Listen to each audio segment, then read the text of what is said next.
Climat. Juste un petit hommage à l'Agence parisienne du climat qui fait un énorme boulot pour essayer qu'on vive peut-être un peu mieux en ville, voilà, face à ce changement climatique. Voilà, en tout cas, les deux intervenants se connaissent très bien, ils bossent beaucoup ensemble, ils vont nous présenter justement le lauréat du concours, pardon, excusez-moi, Éco-Rénovons Paris. C'est un projet dans le 19e, je crois, ils vont me le spécifier. Et c'est un projet de 64 logements des années 60 avec un gain énergétique de 50%. Voilà, vous pouvez nous détailler tout ça. Vous avez une petite vingtaine de minutes au maximum. Merci. Bonjour à tous, je suis Alexandre Goncalves, directeur de la société Rhizome. Je suis très heureux d'intervenir aujourd'hui pour cette journée remarquable sur un sujet copropriété, parce que tout d'abord c'est vraiment notre cœur de métier chez Rhizome. Ça fait plus d'une dizaine d'années qu'on accompagne les copropriétés dans leurs projets de rénovation énergétique. On les accompagne en tant qu'assistant maîtrise d'ouvrage, donc de A à Z, dès la phase de diagnostic jusqu'à la réception des travaux. Donc on a accompagné aujourd'hui plusieurs milliers de logements dans leurs projets de rénovation énergétique, donc qui ont aujourd'hui fini leurs travaux, qui ont fait beaucoup d'économies d'énergie, comme c'est le cas du projet qu'on va vous présenter aujourd'hui. Je voulais également souligner que je suis très heureux de voir que le sujet de la copropriété est abordé lors d'une journée lors d'un événement comme celui-ci, parce que c'est vraiment un secteur qui est complexe et qui peine un petit peu à démarrer. Donc c'est important de montrer des exemples qui fonctionnent. Également heureux d'intervenir avec l'Agence parisienne du climat qui, comme le disait Stevie Carpentier, fait un travail remarquable auprès des copropriétés, qui joue vraiment un rôle de relais entre nous, professionnels, et les copropriétaires qui ont vraiment besoin d'accompagnement. Voilà, je laisse la parole à Claire de Hubeda pour la première partie de cette présentation. Merci Alexandre. Donc bonjour à tous, je vais commencer par me présenter. Donc, je suis Claire de Hubeda, je suis chargée de mission au sein de l'Agence parisienne du climat. Donc petit rappel, l'Agence parisienne du climat, c'est une association donc, créée en 2011 à l'initiative de la ville de Paris et avec le soutien de l'ADEME. On a plusieurs missions, donc principalement on s'occupe des copropriétés, donc on les informe, on les conseille, on les mobilise et on les conseille. Donc on établit ces missions via notre outil d'accompagnement. Donc c'est Coach CoPro. C'est une plateforme en fait qui fait une interface entre les professionnels, les copropriétés et nous-mêmes. Donc c'est vraiment une plateforme d'échange qui fait le relais entre tous les acteurs. Pour vous donner quelques chiffres, Coach CoPro, c'est sur 28 territoires. C'est vraiment un outil à l'échelle nationale. Pour vous donner d'autres chiffres, mais plutôt à l'échelle parisienne, c'est 10 000 copropriétés qui sont inscrites sur la plateforme pour 44 000 copropriétés à l'échelle de Paris. C'est aussi un outil qui permet de centraliser l'information. Donc, vous allez avoir vraiment des ressources pour les copropriétés qui puissent trouver et vraiment finaliser leur projet, avoir toutes les informations techniques et juridiques. C'est aussi une centralisation des informations pour les professionnels, vu que vous avez des dossiers techniques tels que le référentiel DTG ou le cahier des charges MOE, qui vous permet vraiment de traiter avec les copropriétés. Ce qu'il faut comprendre, c'est vraiment quand une copropriété va s'inscrire sur Coach CoPro, elle va rentrer dans un parcours type de rénovation chez nous. Donc la première étape reste l'inscription sur la plateforme. Donc c'est vraiment le premier lien qu'on a ensuite avec l'APC. Et nous allons les suivre tout au long du projet. Donc de l'établissement des diagnostics, donc avec une analyse des devis, une mise en relation avec les prestataires, mais aussi du coup sur la conception du projet et le suivi des travaux. Donc vraiment l'APC, c'est l'accompagnant tout au long des étapes clés du projet de rénovation. On trouve aussi, pour on va dire concrétiser les projets des copropriétés, vraiment des projets qui sont terminés, donc avec chacune à sa fiche. Cette fiche va vraiment centraliser toutes les informations, donc les informations liées aux travaux, donc les travaux qui ont été effectués, les prestataires intervenus, le financement, le gain énergétique. C'est vraiment pour voir quelque chose de concret qui a été fait sur une copropriété. Ça permet vraiment de visualiser ce qu'on peut faire. Donc là, on va s'intéresser à une fiche plus particulière, donc celle de la rue Cavendish, qui est le projet qui nous intéresse. Pour vous donner un peu de contexte, elle s'est inscrite sur Coach CoPro en 2016. Elle est devenue lauréate de Éco-Rénovons Paris en 2018. Et en 2019, elle a voté sa mission de maîtrise d'œuvre. Donc, première mise en relation avec Rhizome et son architecte AM Architecture. Donc, ces prestataires ont établi les premiers diagnostics, le programme de travaux, et ces programmes de travaux ont été votés ensuite lors de l'Assemblée générale de fin 2020. Donc là, ce qu'il faut comprendre, c'est que l'APC a vraiment suivi dès le début, donc sur l'analyse des diagnostics, et elle est intervenue sur les étapes clés de la copropriété, dont une étape très importante pour celle-ci, qui a été la déclaration préalable auprès du service d'urbanisme. La première, donc si je dis première, c'est qu'il y en a eu plusieurs. Donc la première qui a malheureusement été refusée dans un premier temps, pour des raisons d'aspect esthétique du projet. Pourtant, ce projet avait vraiment il y avait un travail dessus sur l'aspect esthétique. Les architectes des bâtiments de France avaient donné leur accord, et malgré ça, on a eu un refus sur la première déclaration préalable. Donc l'APC a choisi de se mettre en posture de médiateur sur ce projet, pour vraiment relancer le dialogue entre les différents acteurs. Donc suite à cette posture, il y a eu des réunions qui ont eu lieu entre l'architecte et les services instructeurs, qui ont vraiment permis de renouer le dialogue, de relancer les discussions. Et suite à ces réunions et ces concertations, le service instructeur a conseillé à l'architecte de refaire une déclaration préalable, qui cette fois est passée sur le même projet de travaux. Donc ce qui est important de conclure sur cette étape, c'est vraiment que la discussion a été primordiale dans ce dossier. Et c'est pour ça que maintenant, à l'APC, on a 2 personnes qui travaillent en étroite collaboration avec les services d'urbanisme pour qu'on continue à avoir ce dialogue continuellement et qu'on puisse anticiper ces blocages. Donc, je vais passer la parole pour la partie plus technique à Alexandre. Et je vous remercie. Merci. Oui, donc on voit que ce sont des démarches qui sont assez longues, des projets assez chronophages. Voilà. Mais sur ce projet-là, on y est parvenu, effectivement. Donc, il s'agit vraiment de rentrer dans le détail du projet maintenant. Donc, la résidence Cavendish dans le 19e arrondissement. Donc, vous avez ici une vue aérienne de la résidence qui, en fait, est composée de 2 bâtiments qui sont identiques, qui sont accolés et qui sont à l'alignement de la rue Cavendish. Construit en 1961. 63 logements en R+7, 2 façades, une façade rue, une façade cour. Vous avez ici une photo avant travaux.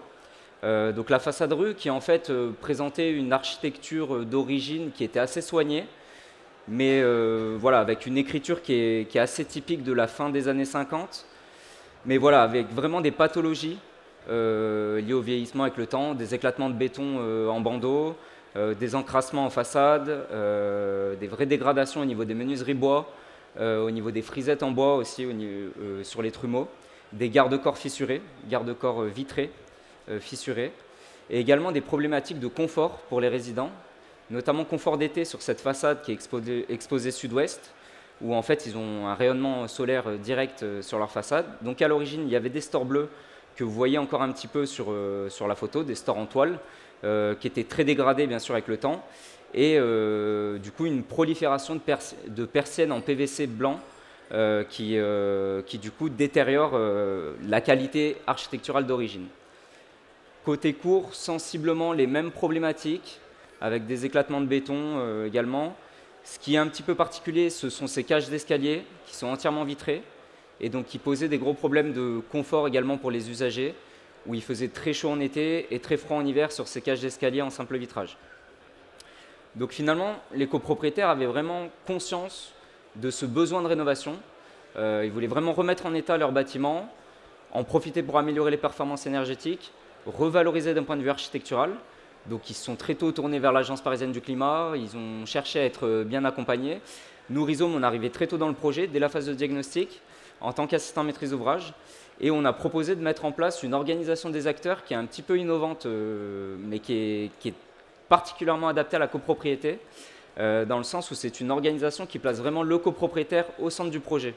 En copropriété, il faut bien comprendre que ce n'est pas le professionnel qui décide de ce qu'on fait, même s'il a toujours son devoir de conseil et c'est lui le sachant, ce sont les copropriétaires qui votent et c'est la majorité qui l'emporte en quelque sorte. Donc le copropriétaire doit à toutes les phases du projet être impliqué et le projet doit être monté en co-conception avec eux. Donc ici le copropriétaire est au centre du projet, il est accompagné dans toutes les étapes par son AMO qui va réaliser une partie des expertises. Donc par exemple nous chez Rhizome on a réalisé notamment les expertises thermiques et financières et qui va aller chercher également les bons intervenants, donc notamment ici le bon architecte. Le rôle de l'architecte a été primordial sur cette opération, où l'un des objectifs était également de revaloriser le bâtiment. Donc là, il fallait vraiment trouver le bon architecte qui soit adapté au projet et qui ait l'habitude de travailler en copropriété, de faire des ateliers participatifs avec les copropriétaires, qui soient bons communicants. Donc on y est parvenu, puisque le projet a été adopté et approuvé à la grande majorité en 2020. Voilà, c'est vraiment un symbole du consensus qui a été trouvé sur ce projet. Pour entrer dans le détail de ce qui a été réalisé, tout d'abord sur la façade rue, on a bien sûr isolé toutes les façades sous bardage pour le côté rue. C'est là où l'architecte a vraiment eu un rôle important dans le choix des matériaux et des teintes. Où là, par exemple, en allège, on est parti sur des plaquettes de terre cuite. Au niveau des trumeaux, du bardage en bois composite. Et voilà, il y a eu un gros travail également au niveau des rez-de-chaussée sur les enduits en grains de marbre qui ont été mis en œuvre. Voilà. Le fait d'isoler l'ensemble des façades, ça nous a permis également d'intégrer des coffres de vélo roulant dans l'épaisseur du complexe isolant plus bardage, puisqu'on avait une certaine épaisseur, qui nous a permis d'intégrer des coffres de volets roulants. Donc aujourd'hui, au-dessus de toutes les fenêtres, il y a des coffres de volets roulants qui ne se voient pas, ni de l'intérieur ni de l'extérieur, ils sont dans l'épaisseur. Et chaque copropriétaire a pu décider de façon privative d'installer un volet roulant dans le coffre prévu à cet effet. Et ainsi, on règle la problématique de confort d'été et on règle aussi cette problématique d'homogénéité avec des volets roulants et une modernisation aussi avec ces volets roulants. Il faut également préciser que l'alimentation de ces volets roulants est collective et passe par l'extérieur. Elle passe en façade, en fait, sous le bardage. Du coup, ça permet de limiter les nuisances pour les copropriétaires sans avoir besoin en fait, de venir raccorder les volets roulants à l'intérieur des logements. On a également bien sûr remplacé toutes les fenêtres en simple vitrage et remplacé les garde-corps vitrés qui étaient fissurés. Des petits détails de mise en œuvre, parce que c'est important de voir la mise en œuvre, l'exécution sur le chantier, où là on a également besoin d'une entreprise de travaux qui va bien travailler, respecter la conception qui a été faite par l'architecte. Donc la mise en œuvre du bardage en briques, la mise en œuvre des garde-corps qui nécessite une bonne coordination entre les différents corps d'état, puisqu'en fait on a le garde-corps, on a les pièces d'angle de bardage, on a la bavette en dessous, donc il faut bien coordonner tous les différents intervenants afin que l'intervention fonctionne. Et l'intégration des volets roulants qu'on voit sur la photo de droite, avec du coup ce coffre qui n'est pas visible et les volets roulants qui viennent coulisser le long des listes qui sont mises en œuvre au niveau des tableaux. L'aspect après travaux, où voilà, vraiment le bâtiment, tout en respectant cette architecture d'origine, est modernisé. Et voilà, avec ce bardage qui respecte ce qui était à l'origine, avec ses allèges filantes. Côté cour, bien sûr, on a également isolé l'ensemble des façades, cette fois-ci sous enduit, avec également un gros travail de teinte qui a été fait par l'architecte en concertation avec les copropriétaires. On remplace les châssis vitrés des cages d'escalier, où là on passe sur des châssis double vitrage par flamme une demi-heure. Donc on en profite également pour se mettre en conformité vis-à-vis de la sécurité incendie. Et on remplace également toutes les fenêtres en simple vitrage. C'est important également de coupler ces interventions sur l'enveloppe avec des interventions sur les systèmes. Donc on est également intervenu sur le chauffage et la ventilation. Au niveau du chauffage, on part d'une base qui était ce chauffage collectif avec une chaufferie qui était en bon état. On vient désembouer le réseau, on équilibre l'ensemble du réseau afin de remettre à niveau en fonction des nouveaux besoins également qu'on a après travaux, puisque le bâtiment est désormais isolé, donc on n'a plus le même besoin de chauffer. On a calorifugé également l'ensemble du réseau. Niveau de la ventilation, on était en ventilation naturelle, on passe en ventilation naturelle hybride. C'est important de bien renouveler l'air dans les logements une fois qu'on isole le bâtiment, puisque du coup le bâtiment ne va plus, entre guillemets, respirer de la même façon. Donc là on passe en naturel hybride, ce sont des interventions qui sont assez minimes, avec des tourelles d'extraction qui sont mises en place en toiture, et dans les logements on intervient au niveau des entrées d'air des bouches d'extraction dans les pièces humides et au niveau du détalonnage des portes. Voilà pour l'aspect technique. Au niveau du coup des gains énergétiques, on est ici au niveau des consommations à un gain de 58%. Donc on passe d'une étiquette D à une étiquette B. On passe à 80 kWh d'énergie primaire par mètre carré an. Et au niveau des émissions de gaz à effet de serre, c'est une réduction de 60% des émissions. Donc c'est vraiment conséquent sur un bâtiment de ces années-là. Et on atteint le niveau BBC Rénovation avec le label Effinergie. C'est important également de parler de l'aspect financier, puisque ce sont les copropriétaires qui vont financer les travaux, chacun à hauteur de leur quote-part. Donc c'est important de leur proposer un projet qui est viable également. Il s'avère que c'est le cas puisqu'il a été accepté. Vous avez une première colonne sur le montant brut des travaux, on va dire. Ici, on est un peu moins de 1,5 million sur le montant brut des travaux, toutes dépenses confondues, travaux plus frais associés. C'est un projet qui est beaucoup aidé. On le disait tout à l'heure, il a été lauréat du dispositif Éco-Rénovons Paris. Donc il a eu droit à une aide de presque 430 000 € de la ville de Paris, 375 000 € de l'ANA dans le cadre du dispositif Habiter mieux. Il y a également eu des bonus individuels pour les copropriétaires modestes et très modestes, donc qui sont un peu plus aidés que les autres. Et il faut bien prendre en compte également les économies d'énergie qui sont réalisées. On parle de rénovation énergétique, on parle de réduction des charges des copropriétaires, du coup, après travaux. Ici, on a fait une estimation cumulée à 15 ans. À 15 ans, parce que c'est souvent la durée des emprunts collectifs que souscrivent les copropriétaires. On a 372 000 € d'économie d'énergie.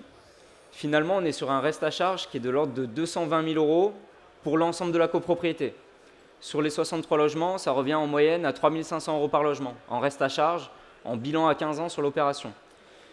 Donc on est quand même sur des montants qui sont assez contrôlés, maîtrisés. C'est important de raisonner à l'échelle de la copropriété, c'est encore plus important de comprendre ce que ça donne pour un copropriétaire. Là, vous avez ici un exemple pour un copropriétaire, donc un propriétaire d'un T3, qui est un logement qui est représentatif sur la résidence. Bien sûr, on a une quote-part brute qui est importante, quand on ne déduit pas les aides financières, un peu plus de 23 000 €. Presque 13 000 € d'aides financières qui sont mobilisées.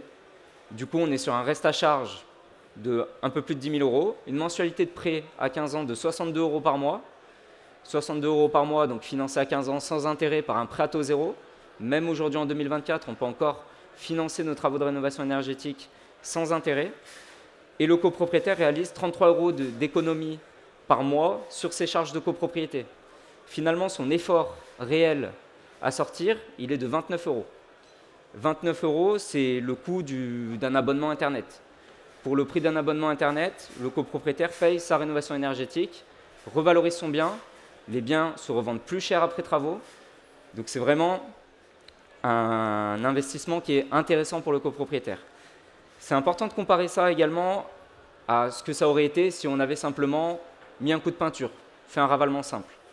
Je vous ajoute cette colonne-là sur le tableau, puisque c'est une question qui nous est souvent posée quand on démarre sur un projet. On nous dit « ça coûte cher d'isoler, on veut simplement mettre un coup de peinture ».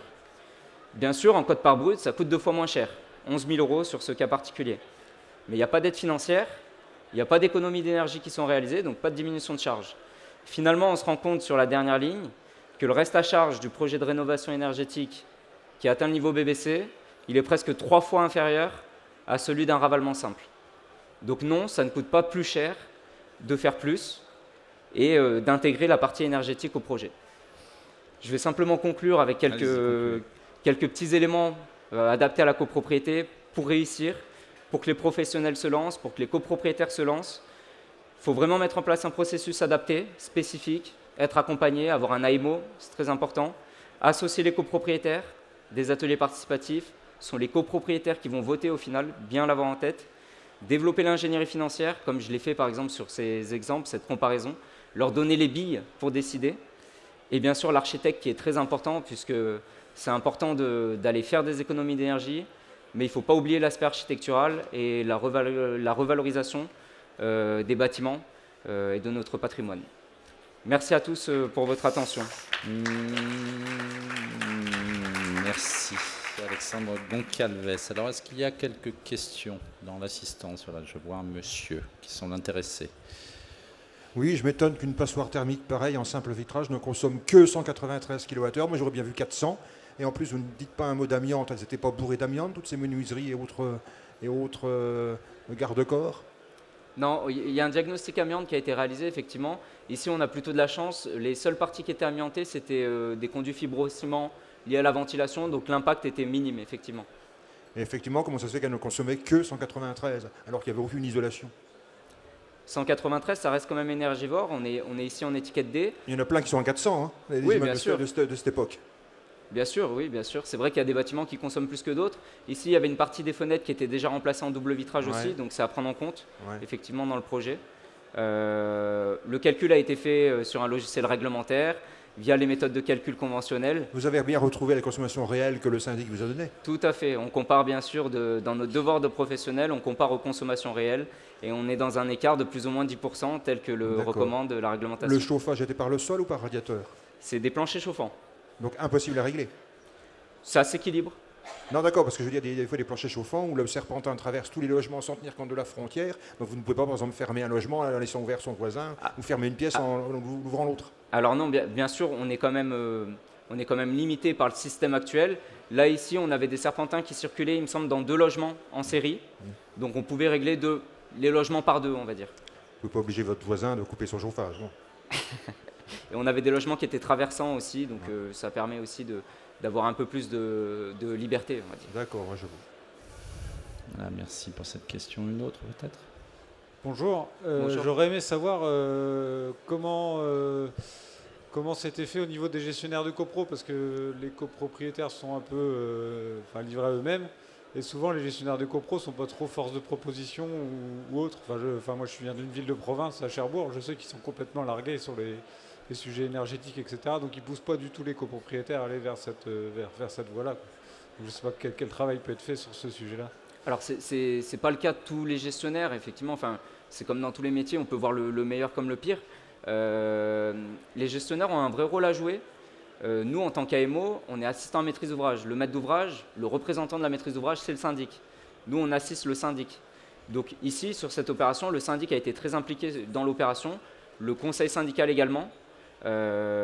Et bien sûr, le syndic a un rôle à jouer dans tout ce qui va être financement, puisque c'est lui qui signe tous les dossiers de demande d'aide financière, qui signe les dossiers, les montages de prêts collectifs. Même si nous, en tant qu'AMO, on l'accompagne, on monte les dossiers avec lui.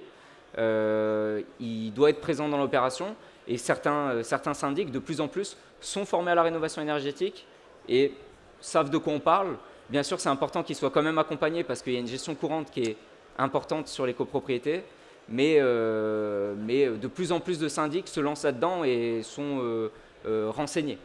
Tout à fait, surtout qu'on a régulièrement des formations qui sont dispensées par l'Agence parisienne du climat, en tout cas sur Paris, auprès des gestionnaires de copropriété. On essaye de communiquer un maximum avec eux pour vraiment qu'ils soient sur le même niveau d'information que les autres acteurs. Donc ça peut se faire via des petites réunions au sein des arrondissements ou directement sur des cabinets. Donc vraiment, il y a une volonté de former les gestionnaires de copropriété sur les sujets de rénovation énergétique. Et vous savez s'il existe une agence nationale du même type que la vôtre ou... Non, alors en fait, on fonctionne par agence régionale. Donc il faudra regarder au niveau... C'est Cherbourg, c'est ça? Oui, c'est ça. Il faudra regarder au niveau de Cherbourg. Ça s'appelle en fait des ALEC, des agences locales d'énergie et climat, pour voir laquelle se situe à proximité de la vôtre, voir ce qu'il est possible de faire au niveau des copropriétés et des syndics.